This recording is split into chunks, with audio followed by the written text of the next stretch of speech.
Hello there, how are you all doing? Welcome back to my channel. In this video I'm going to be going over some river bluffs and my thought process in the river bluffs. And yeah, just teaching you about some of the things that I think about when bluffing. But the theme of this video is some of the bluffs I'm going to show you are actually going to be probably quite bad, and some are going to be fine, and some are going to be quite good. And I'm actually leaving it for you to decide. I'm just sort of going over the I'm just going to say I'm actually starting a public Discord. I'm going to link it. I'm going to bring it up live in a couple of weeks at some point, and I'm going to make a reference to it. If you're interested in, because a lot of people have asked for a Discord, but it's going to mainly be like a coaching Discord more than anything. But yeah, if that's where I'm going to start a community up there if you're interested in joining. I'm also going to bring out another video, play and explain video. This video is going to be a very painful video to post because I was trying to make just a play and explain because I haven't made one for a while. And I made a couple of them, but you know, there was like problems with like the tables and like the presentation or the microphone. It was all terrible. But then this one it seemed to come out fine, but it was one disaster session. It was like one of my worst sessions I'd had for a very long time. But I think I'm still going to post it anyway, because I just think it's educational, because even if I make mistakes, I think people can learn from my mistakes. But also, poker reality has to be shown. You know, you can't just post yourself winning 10 buy-ins every session. You have to post some of the bad sessions. So we've ace king. We have free bet by reg. Reg seems to be a little bit tighter. This is anti 7 max. Your VP PFR in this game, when it runs 7 max, it's not actually going to be super high. I think it should be somewhere around 27, 25. This guy's pretty tight for this, but his free bet percentage is good. But his VP PFR is a bit tight. We only move 4 bet ace king. It's almost a pure 4 bet. This sizing should actually theoretically be a bit bigger. It should probably be about 10 beeps. Would probably be a best size, and it's a slightly smaller size, and we can actually play a bit more of a flatten range here with a bit wide of hand. We don't actually have to 4-bet as many things like ace jack suited or ace queen suited. We could probably put ace queen into our flatten range, ace jack to our flatten range, and generally just try to 4-bet like the bottom of your continue range. So like ace queen off, ace jack, king 10, ace 10 suited. But now against this size and being deeper, we probably actually maybe go more like ace 10, possibly even just like ace 9 or ace 5 suited and stuff would be better. I would like to have seen a bigger size personally, but that's fine. Queen 9-5. We go for 1/3. 100 BB. We might size this board up a little bit because most of his hands that call the flop will connect in some way, so we might want to go half pot with our value hands. But fine, we go 33%, cool. And now we get to the turn, and now we're going to ask questions. And these are the questions. If I was let's make it bigger. If I was a pro editor, I would just put these up, you know, I would put these up, you know, on the screen in a box, but I'm not because I'm lazy. So what are we going to be doing in this situation? This is how the thought process is going to go. So we classifying our hand as a bluff or a semi-bluff, or is it showdown value? Is it a value hand? Because like showdown value, typically you want to check it. Sometimes strong value hands, you want to like sometimes check them. But like semi-bluff is kind of more of an equity bluff, and just a pure bluff is like a hand that's just rarely ever wins. But you're kind of usually in those spots you're playing a more polarized strategy. So like you have like complete trash, usually with blockers, and then you or like unblockers as they say. And then semi-bluff, you know, you have equity. So obviously king jack, but like even a hand like ace king has equity because based on his range. And then we have to have a range in mind we want to fold. And then assess if the bet is the highest EV line based on their range. And obviously, you have to assess the line in general, like what's going to happen if you check. These are sort of the main questions, so we can go through it. We do also block ace queen, and we block king queen. So like there's some like remove all facts about the range. So like we're kind of looking more at like possibly like King Jack, King 10. I think this deep, even though something's going to fall bet the size and I use, I think he still maybe calls King Jack, King 10 in the ante game, where in theory you would mix them on 6 max. No ante. Those would fold. We beat some of those hands, so we could check. What happens if we check? He might start bluffing those hands, then we just have to check fold. There's also jacks and 10s that will always call the turn. There's things like 6-5 suited that will fold the turns. 7-6 gets there. These are low frequency 3-bets, call 4-bets. When we turn about bluffing the turn, we're not actually folding out much that we beat. But if I think towards the river, we're looking at jacks and 10s as a big part of his range that goes call. If we jam the river on like a brick, jacks and 10s are going to be in a tough spot and they probably will fold. So that's what I'm thinking. I'm thinking about the river. And then the final thing, does our line make sense? Well, let's check the line out. We go half, so now we're kind of sizing. We're repping like aces, kings, ace, queen, you know, queens, I guess.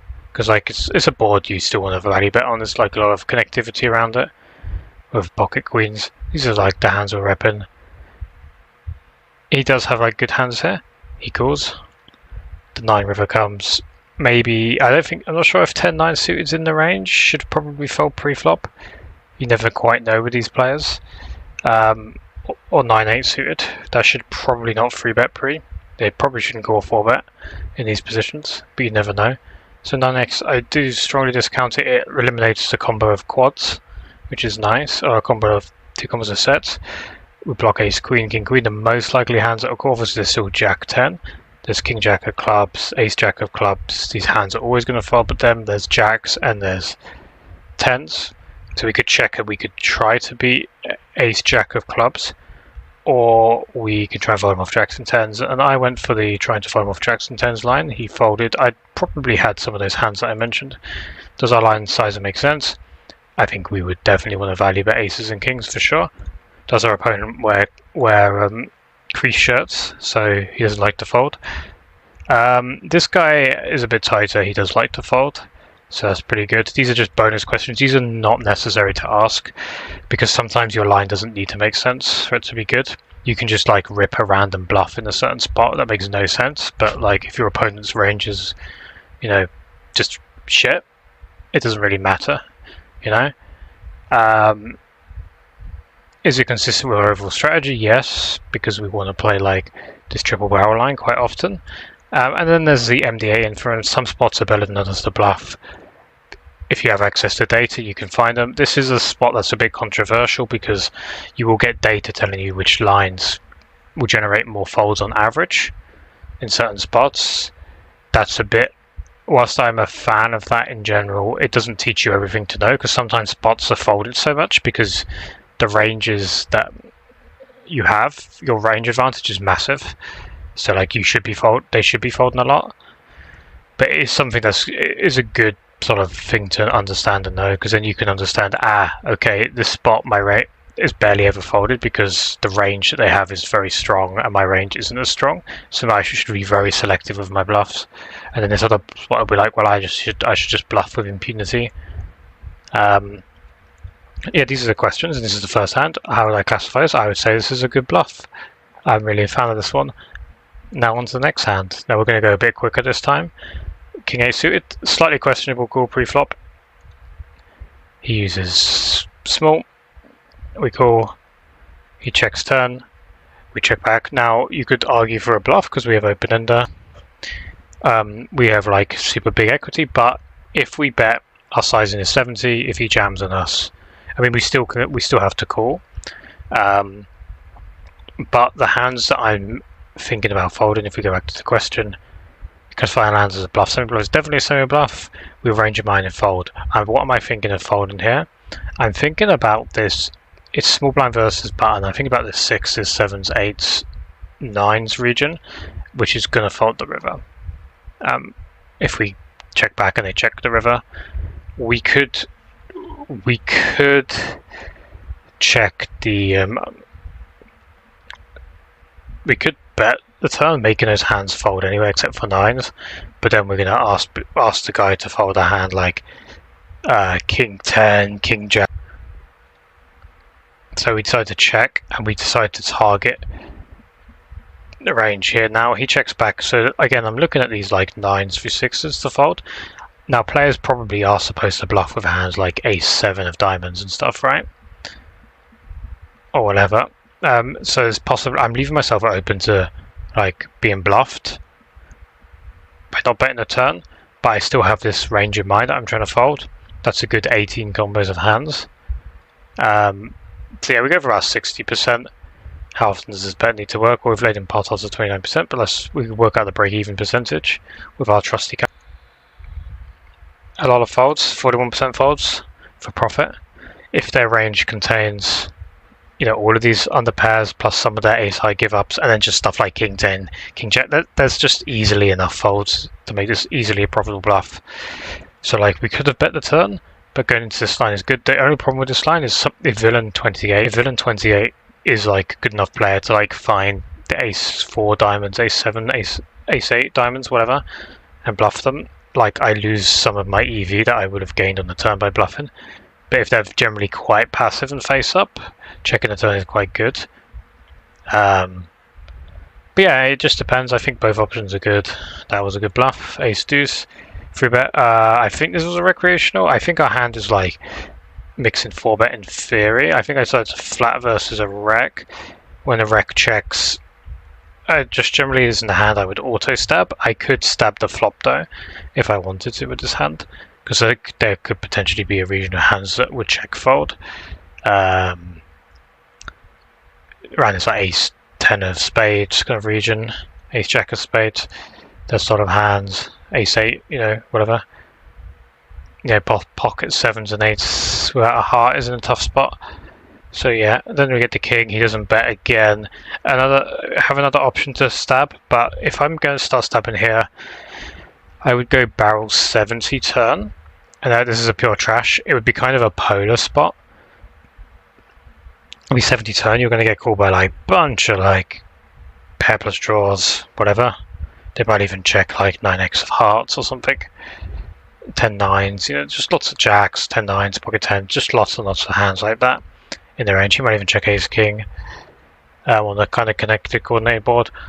So yeah, we just check back.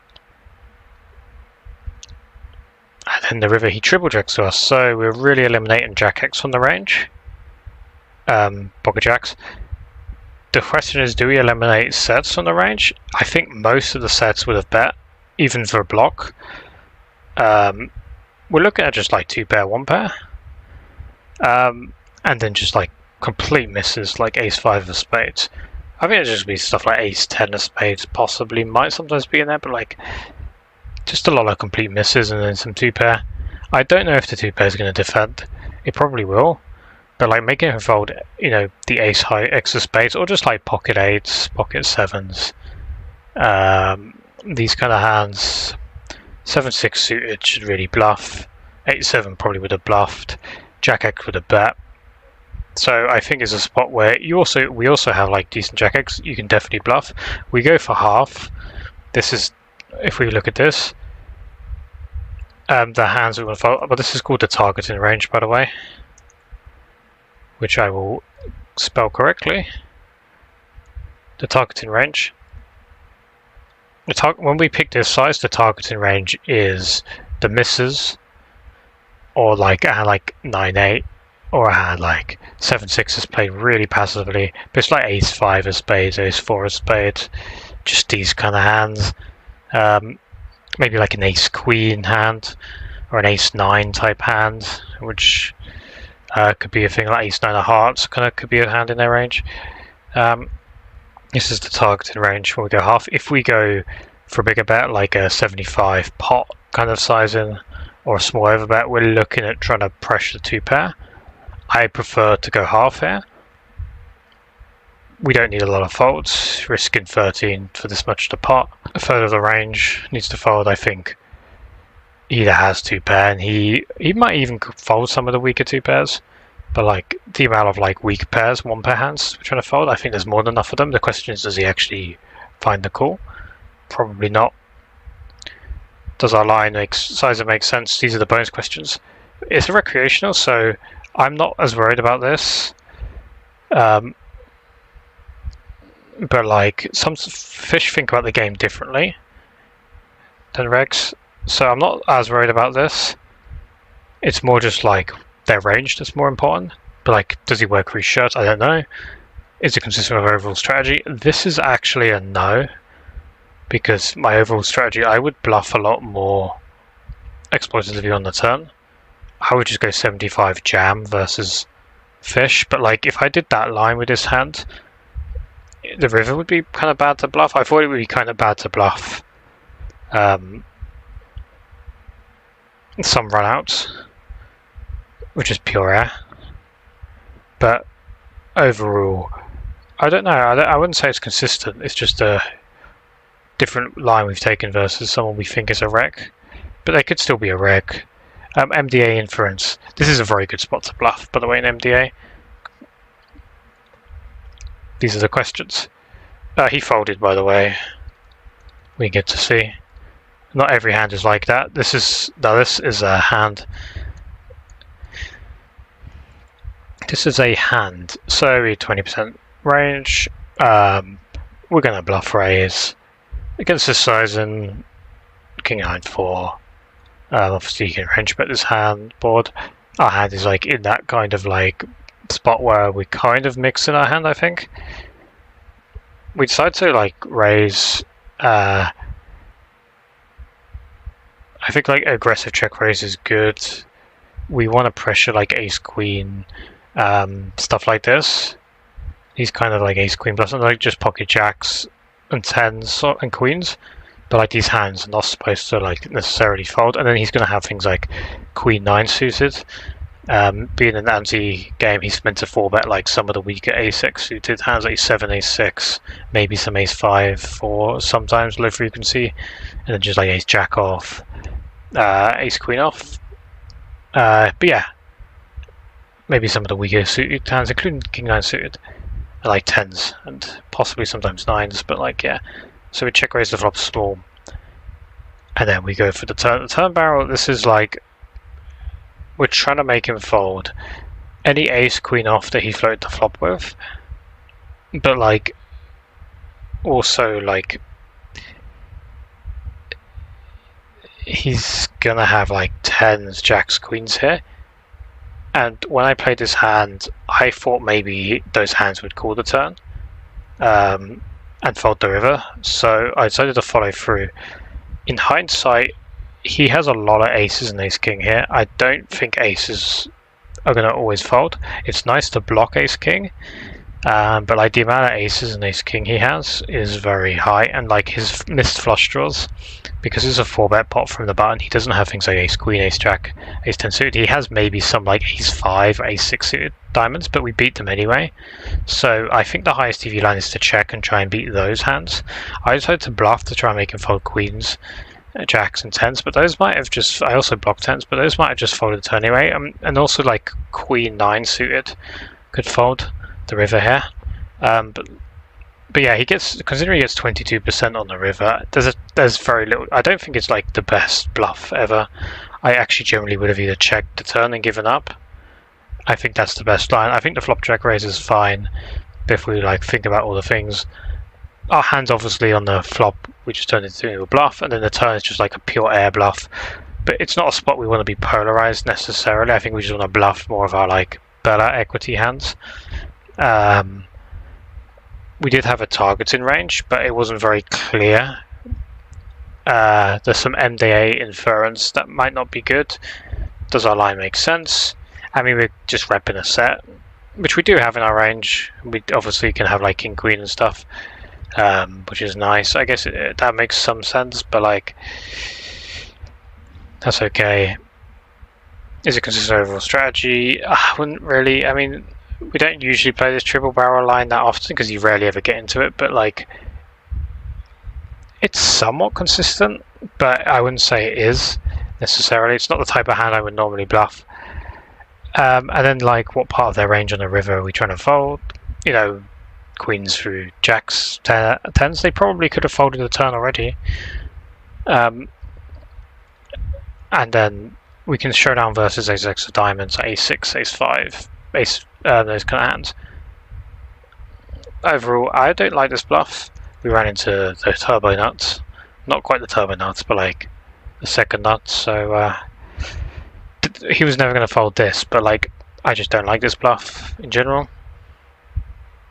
It's not like he called us with a hand that should have folded. It was just more like it just didn't hit this category of making sense to me. 5-3 is a spicy one. So we check raise the flop. Our hand could also check call. But I think I'm leaning mostly towards check raise in this combo. And then turn. So this is quite interesting because we have a lot of it. We decide to bet the turn. Like we're classifying our hand though. It's obviously like a semi-bluff because we do have some equity. We can hit the 4, but he does have 10-8 in his range, so it isn't as good a bluff. I think this size makes some sense. Like if I'm going to check raise some like Jack 10 suited stuff, I would probably want to use this size, and he has lots of flush draws, lots of like pair plus draws I can get value from. So it makes some sense, but it's kind of connected turn. We're going to bluff this turn a lot, but the key is he has 10-8 suited here. Even though I have like, because of his pre-flop size in 2.2, I'm going to have some 10-8 off sometimes in this against cutoff. I'm going to have a little bit more nutted straights, but like generally, you know. So I do think like we've done that, but like have we talked about the targeting range here? Ace pair, probably not just like ace queen, ace king of heart, ace king, ace queen with a spade. This is the targeting range. This is what we're trying to make to fold on the turn. He's called. The range has now changed to flush draws, to 9-8, Jack 10, ace jack, king jack, these kind of hands. Over pairs. And yeah, we just go into like our value. I think he just always wants to shove. We don't know if our opponent's a station or not. Our line makes sense as a shove. Well, we obviously rep in the nuts, so it's fine. It's considered our overall strategy. We do want to triple barrel some bluffs because there's a part of his range we want to fold. We have bloody 5 high. Anything folding is good for us. Is this a good spot to bluff? Not necessarily, but when we have a hand like this, I say it's a good hand to just go all in. I'm picking all in as my size. When we pick this size, then we need a lot of folds. We need a lot of folds here. Nearly 60%. So this has to work 6 times out of 10 to be profitable. What we're asking here is for him to fold over pairs Jack X. We could have gone like for a weaker kind of like half pot sizing, and that definitely would have got him to fold a flush draw and not tried to make the other hands fold. However, I go back to this bonus question, does our line make sense? This is not a question you have to ask versus fish that much, because sometimes if you're in this position against a fish and they have pocket queens or pocket, they just, or kings, they might just call. They don't think. So maybe a smaller bluff is better. Because this is a wreck, I went for it on the river. Just making him fold flush draws is the first step. Pressuring over pairs Jack X, pocket 8s, pocket 10s, 9-8, 10-9, etc. This is what we have. Also, the 7 pairing reduces his set combos, boat combos, and also 7x mostly folds the turn other than 8-7, but that probably doesn't fold the river. But yeah, we're against the fish. We decided to bet small versus the fish. We're a bit deeper, so I'm looking into like more trying to pressure him, because often fish don't like to put all the money in for 150 BBs deep. Yeah, and I decided to go over bet. He just check calls the flop. hand categories. Very, very obviously a semi-bluff. We have a targeting range in mind. We go small, so he's got lots of weak hands that float, 5-4, pocket sevens, you know, even things like ace, 10 ace queen. He's a fish, so he might not even free bet those hands. Then the river comes along. He's called a huge turn. Now, let's have a look at this from this perspective. Bluff or semi-bluff? If we're turning our hand into a bluff, this is a showdown value E bluff. We're trying to make him fold King X. That is a thing you can do deep to recreational players that don't, because like they will start to fold. They're not really comfortable putting all the money in with just like one pair, apart from like whales. And I think I must have played this guy for a while because I've got 91 hands on him.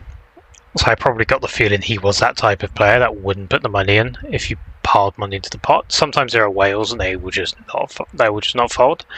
This player, I got the reason that he doesn't wear crease shirts. Our line makes sense. Well, obviously we have value hands that make sense. Does it matter against the fish? Somewhat. Consistent with overall strategy, yes. We do play like some river jams in the spot. MDA inference, yes. So all the bonus questions, it ticks all of these categories. But the category, and we have a targeting range. But the category it doesn't tick is this one. If the bet is the highest EV line, we're ripping it in. But on the river, by the way, I jam. By the way, we rip it in. Like we need him to fold a lot of his range here. Now the 7's good because like a fish will have things like King 7 hearts, 7-4 hearts, etc. That will probably call, though they're probably supposed to fold in theory. 126 divided by 170. We need a lot of folds. We need him to fold over 3/4 of the time. I feel like on average a recreational probably folds around about that much time. But is it the highest EV line? Because he's a fish, he's going to call the flop with ace 5 of hearts, ace 10 of hearts, you know, ace 4 of hearts, 5-4 of hearts, 6-4 of hearts. That's a lot of combos that we just now beat. So whilst it makes some sense to bluff this hand, we just beat a bunch of hands at showdown. So this is, in my opinion, a bad bluff. Obviously we probably got him off a hand like King 10, but you know, I think this is a bad bluff personally, because we have a higher EV line of check-in. Okay, King Jack. This one I've actually reviewed in the channel before. It's on the cash game challenge. I actually showed the villains for this one. We just went 25. You can go 50 here.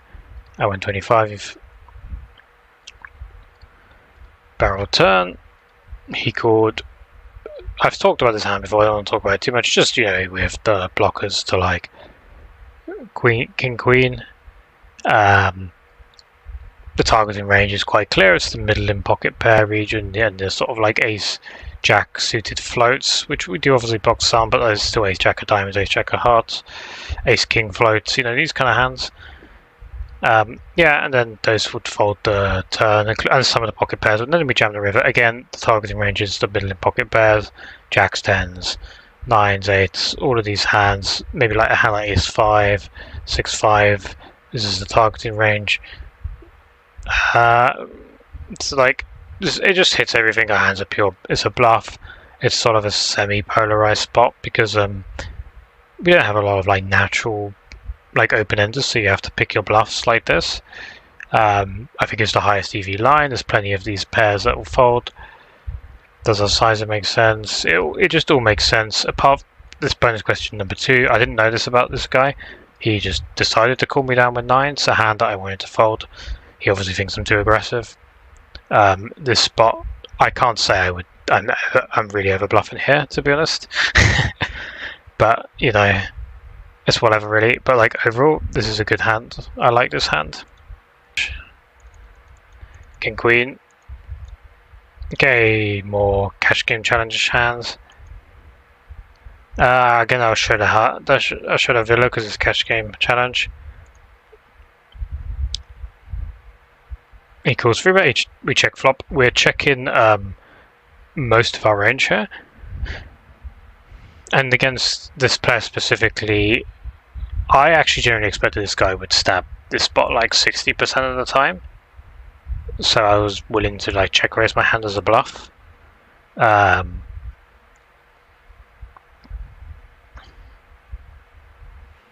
yeah, that's what's going through my mind. I want to punish like the overstab, but he checked. So now we're gonna bluff. We're gonna use pot targeting range, the ace jack of spades, ace queen of spades, but also like the other ace X that should be checking.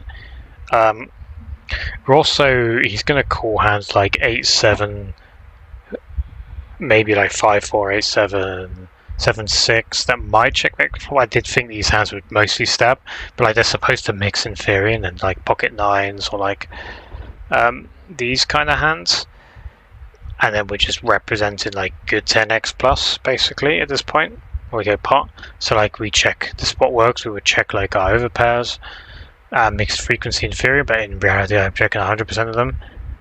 We have king 10, queen 10 blockers. One problem with these blockers is they do block the targeting range on the turn, which is like the ace queen of diamonds that checks back, and also like he could possibly check back but I think humans probably just 100% stab queen jack, king jack diamonds in these spots, so I'm not as bothered about that. But yeah, I have a targeting range in mind. Now the river comes along, I put the question mark bluff. I thought 7s and 9s are possible. The players are quite stationary in these spots, I do have to say.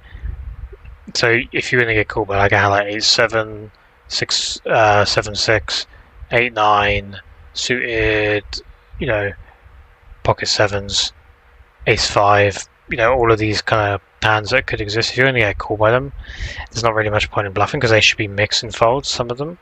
But like there's also another big part of the range that is being targeted, which is king queen of hearts, which probably bets the flop, but like ace jack of hearts, ace queen of hearts, big part of the targeting range here, and maybe even other hearts.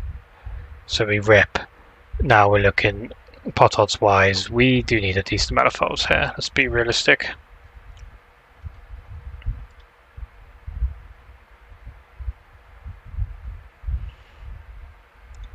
If we do some quick math, probably about 50% of range. We have to get him to fold. So the ace jack of hearts, ace queen of hearts is a pretty small part of range. We have to get him to fold like 8-7, you know, 7-6. These kind of pocket 7s, these kind of hands have to fold. Ace-5, these kind of hands have to fold. He called pretty quickly with jack 10. This is not part of the targeting range. How do I assess this bluff? I think it's pretty, you know, I think it's like reasonable. I'm just not sure if this is the highest EV line or whether I should go for a check turn and then just blast the river like it on the check line. However, I don't think it's bad, but the jury's out on that one, but I think it's okay. He didn't have the part of range I wanted him to fold. So pre-flop here, we squeeze, cool. And we come to king 7-5, obviously open-ender, we go to quarter pot, basically with range. There's also lots of auto folds in his range, you can think of them. I hope you can think of them. He calls, turn targeting range, these like queen jack suited floats, spades, diamonds, ace-6 suited floats, you know, and also start to pressure some of the weaker pairs that he might have. Remember, it's a squeeze pot. He shouldn't really necessarily have that many 5s or 6s, especially if it's SPR with a 70BB fish. He should start to mix folds, like probably from like pocket 8s and 9s down, probably like pocket 8s downwards should start mixing folds. Now they might overcall with the fish, but I think the more weak pocket pairs you play multi-way with a fish, when the flop is going to be, and you'd end up in like a 1 SPR spot with a pocket pair against a fish. Even though you're in position, it's not as good. So I don't think you really want to flat too many of these pocket pairs. To be honest, you sometimes want to flat them, but not all the time.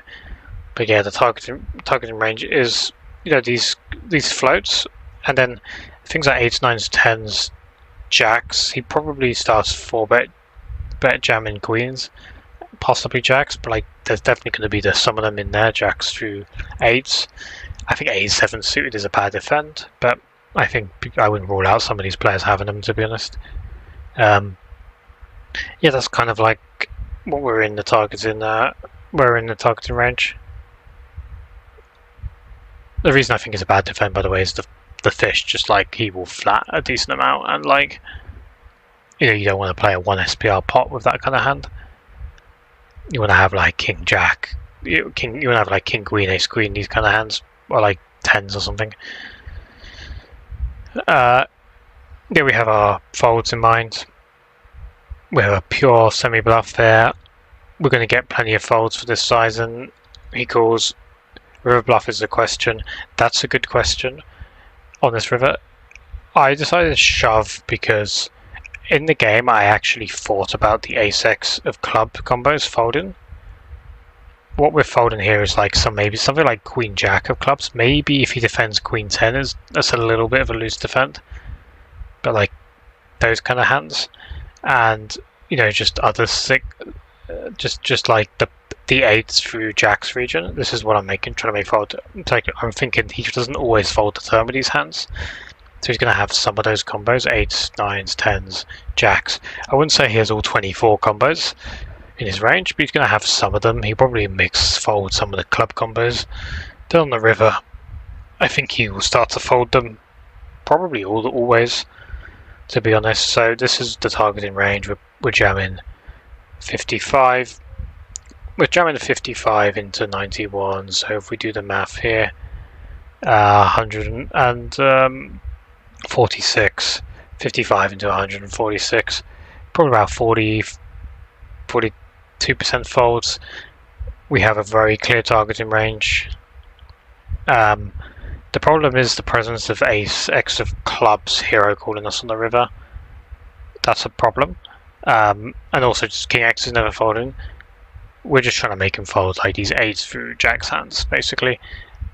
At this point, how many of those combos does he have compared to king queen, king jack, king 10, possibly slow played aces, and then just like ace-x of clubs that just doesn't fold? That's a good question.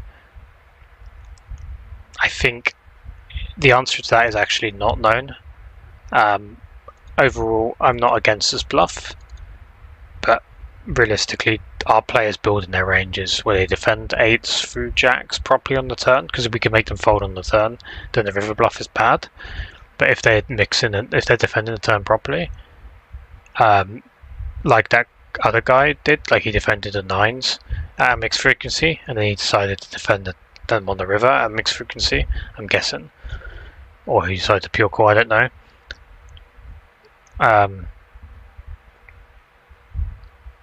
Yeah, well, I think it's okay. It's hard to know. Okay, next line, multi-way. I think this is possibly a recreational. We decide to stab here with our open ender on the flush one. I picked this 2/3 sizing. I'm kind of trying to represent. It's a flush turn, so I don't want to bet large, but I'm trying to represent. I have 2-pair plus basically. Get called under the gun.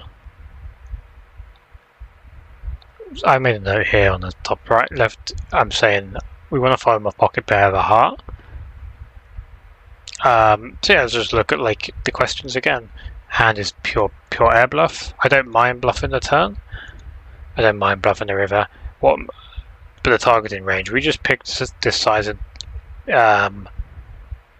so we're looking again over 50% folds. It's a range of like kings. There's going to be like queens, jacks, 10s with heart, ace-x. Generally, I think ace-x always calls. I'm picking this size because I'm trying to pressure like a hand like ace-8 of diamonds. I'm picking this size and I'm trying to pressure that part of range. I'm also trying to discount a lot of the flushes, and I'm also trying to discount a lot of things like ace-king. I did put a note like using a smaller size in to fold him off of like the under pairs with a heart, but also I think this player was like a decent reg.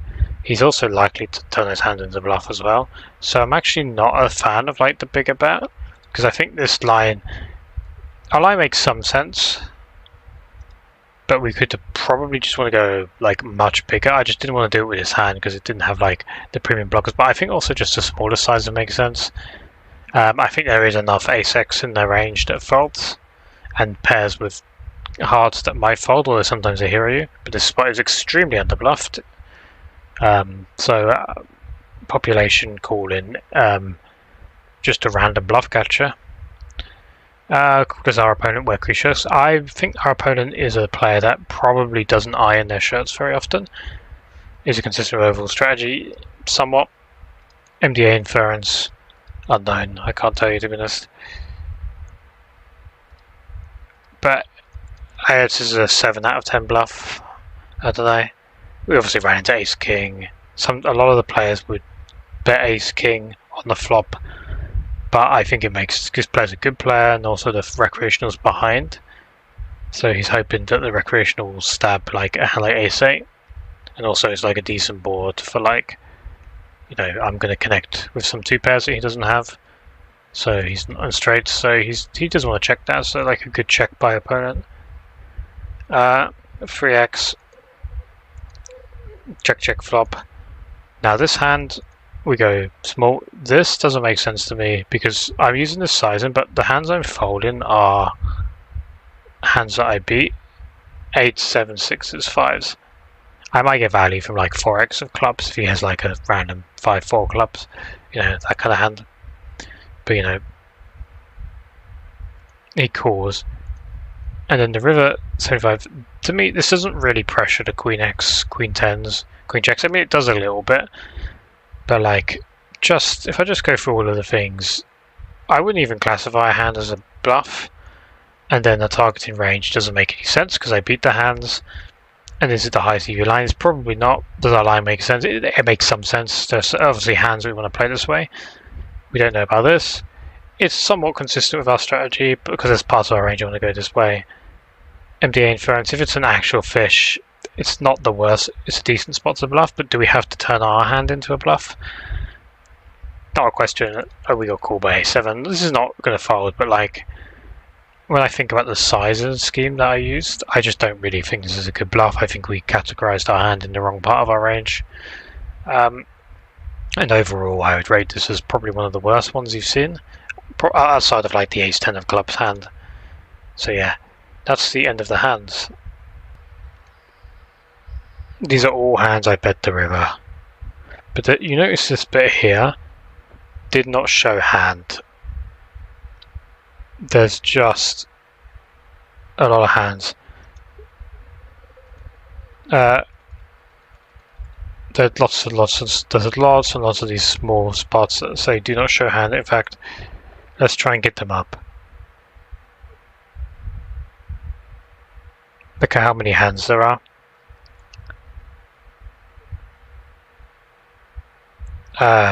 This is probably like nearly half the hands. They just fold the river, right? And we win a lot of money. A lot of the time we just have it. And then we have something that's valuable in. Like this hand, you can see ace queen here. If we click on the river, you can see we have a value hand in the line that had. And then sometimes we don't have it, like this hand. We bluffed, representing the jack.